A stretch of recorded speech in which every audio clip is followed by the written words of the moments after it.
그 구원의 계획에 내가 감격하게 되어지고 그 구원의 계획을 내가 온전히 아멘 하면서 우리는 무릎을 꿇을 수 있는 것 아니겠습니까? 바로 그렇습니다. 우리가 세상의 영을 받지 아니하고 오직 하나님으로부터 온 영을 받았으니 이는 우리로 하여금 하나님께서 우리에게 은혜로 주신 것들을 어떻게 하려 함이라? 알게 하려 하심이라. 직역이 너무 쉽게 나왔어요. 시작. 그리고 우리가 세상의 영을 받지 않았다. 이거 분명히 고백해야 돼요. 우리는 세상의 영을 가지고 사는 존재가 아니에요. 오히려 하나님으로부터 나온 영을 받았다. 우리에게 값없이 주셨던 하나님에 의한 것들을 우리가 뭐하도록? 알도록. 그러기에 우리는 이렇게 고백할 수 있어야죠. 우리에게 하나님으로부터 방출된 성령이 하나님으로부터 하나님께서 우리에게 주신 이 모든 것, 이 성령을 주신 이 목적은 우리가 하나님께서 주신 은혜를 이해하고 깨닫고 경험하도록 하기 위함이라는 것이었습니다. 하나님께서 주신 구원의 은혜는 그래서 오직 성령을 통해서만 이해하고 누릴 수 있다는 것을 분명히 이야기를 합니다.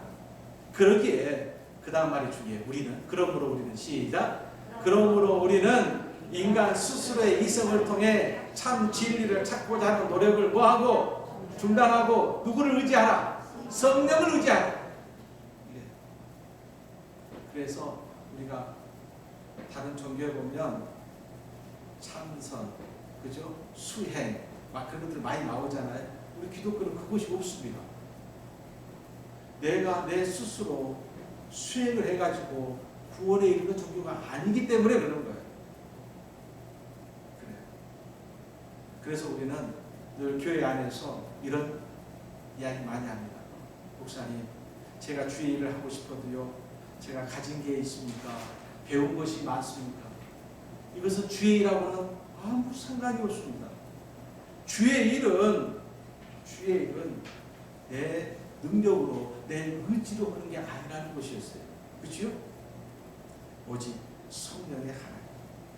자, 그렇다면 누가 하나님께서 하시는 그 놀라운 일들을 이해할 수 있을까? 오늘 결론이겠죠. 누가 예수 그리스도의 십자가를 이해할 수 있는가? 하나님의 영을 받은 사람들. 자, 오늘 말씀 속에서는 뭐라고 이야기하냐면, 사도 바울은 이 하나님의 영을 성령이라는 말과 같이 쓰고 있습니다. 자, 시작. 어떤 사람이 생각하고 있는 것을 그 사람 속에 있는 영이 아니고서야 누가 알 수 있겠습니까? 마찬가지로 하나님의 생각도 하나님의 성령만이 아십니다. 그러므로 우리는 성령은 하나님의 영이기 때문에 성령의 도우심 없이는 하나님을 알 수 없고 하나님을 또한 생각할 수도 없고 하나님의 뜻은 헤아릴 수도 없다는 이야기입니다. 그렇죠? 다시 우리가 기도 얼른 돌아갑니다. 여러분, 하나님의 뜻을 잘 알아야 하나님 뜻대로 기도하는 것 아니겠습니까? 다른 길이 없습니다. 하나님의 영이신 성령의 도우심 속에 우리는 하나님의 뜻을 알 수 있고 그 도우심 속에 하나님의 뜻을 헤아릴 수 있고 그 도우심 속에 올바른 기도를 할 수 있는 줄로 믿습니다. 바로 그렇습니다.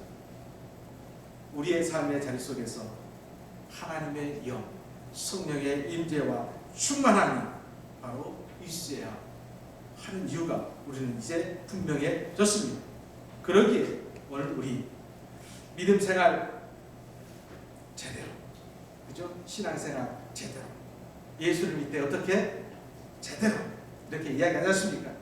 그것은 내 의지와 그리고 내 각오로 되는 것이 아니라 성령의 도우심 가운데 가능한 줄로 믿습니다. 성령의 도움 없이는 우리의 믿음 생활이 온전케 될 수가 없습니다. 성령의 도움 없이는 온전한 하나님이 기뻐하시는 예배, 하나님이 들으시는 기도, 하나님이 받으시는 그런 헌신은 또한 있을 수 없습니다.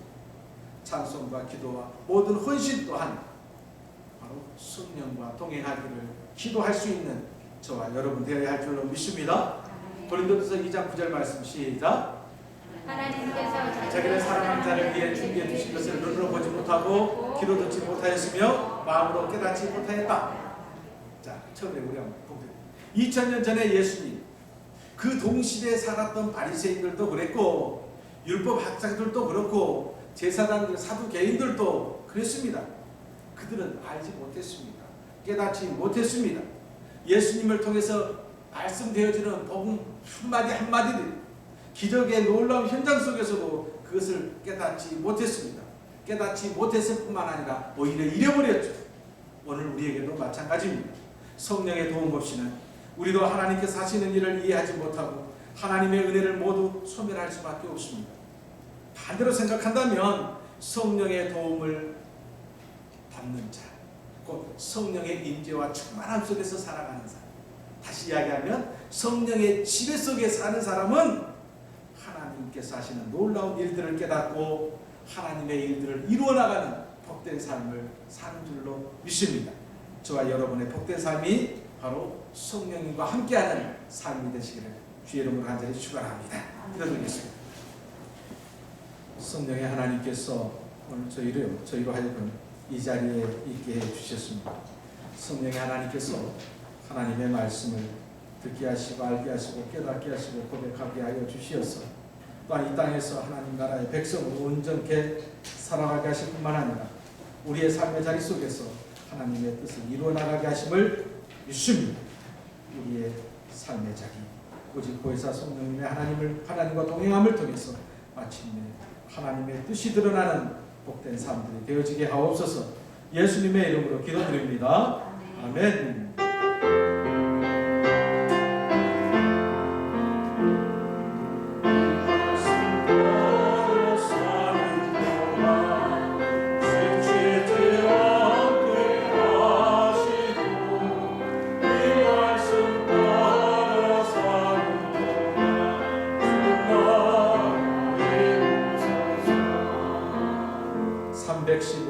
찬송 드리겠습니다.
불쌍하신 아버지 하나님, 복된 성의 귀한 예물을 통하여 주님께 영광을 돌립니다. 모든 만물의 참 주인이 여호와이심을 고백하며 주님께 영광을 돌립니다. 심히 힘든 시기 가운데에 우리의 생업을 복의 복을 더하여 주시기를 원합니다. 선교의 지경이 넓혀지기를 원하며 선교의 예물과 범사에 함께하여 주심을 감사하며 감사의 예물을 하나님께서 이 땅에 생명을 허락하여 주심에 감사하며 또한 생일 감사 예물을 주일 주정 헌금 또한 여러 가지의 또한 예물과 일천번제 헌금 주님 기뻐 받으시고 이 예물을 통하여서 아버지 하나님께서 주신 그 은혜의 아름다운 삶이 우리의 삶 속에서 넘치게 하여 주옵소서. 예수님의 이름으로 감사 기도하오며 축복하옵나이다. 아멘. 평화 인사 나누시겠습니다. 한 주간도 행복하시고 멋진 한 주간 되시길 바랍니다. 특별히 광고상은 없지만요. 속히 코로나19의 이 어려움이 회복의 역사로 바꿔주기를 또한 기도해 주시기를 원합니다. 가실 때 제가 이번에 시골에 한번 내려갔는데요. 한참 양파 수확이 한참이었습니다. 그래서 제가 이삭 죽기를 했습니다. 이삭 죽기가 뭔지 아시죠? 그래서 가실 때 양파 한 봉지씩 가져가십시오. 양파가 세상에나 요 마트에서는 까진 거 하나에 2개 놓고 1,500원 받고 3개 놓고 2,500원 받아요. 그래서 그거 생각나니까 야, 저렇게 양파 나누면 다 버리는 것들 제가 쓸만한 것들만 골라서 먹을 수 있는 것을 골라서 가져왔습니다. 그래서 여러분 가져가실 때 한 봉지씩 가져가시고요. 또 우리 집은 식구가 많다 그러면 2봉지 가져가셔도 됩니다. 그래서 봉지 가져가시고 맛있게 드시길 바랍니다. 이제 우리 찬송 431장 찬송 드리겠습니다.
우리를 죄에서 구원하여 주신 예수 그리스도의 은혜와 우리 하나님의 크신 사랑하심과 성령님의 감화 감동 역사하시고 함께하시며 교통하여 주시니 성령의 임재와 충만하신 삶을 통하여서 온전히 주님의 기쁨의 삶이 되어지기를 원합니다. 기도하며 소원하며 결단하는 주의 백성들 위에와 저들의 가정과 생업과 많은 자녀손들 위해 이전에 영원히 함께하여 주시옵기를 예수님의 이름으로 간절히 축원하옵나이다. 아멘.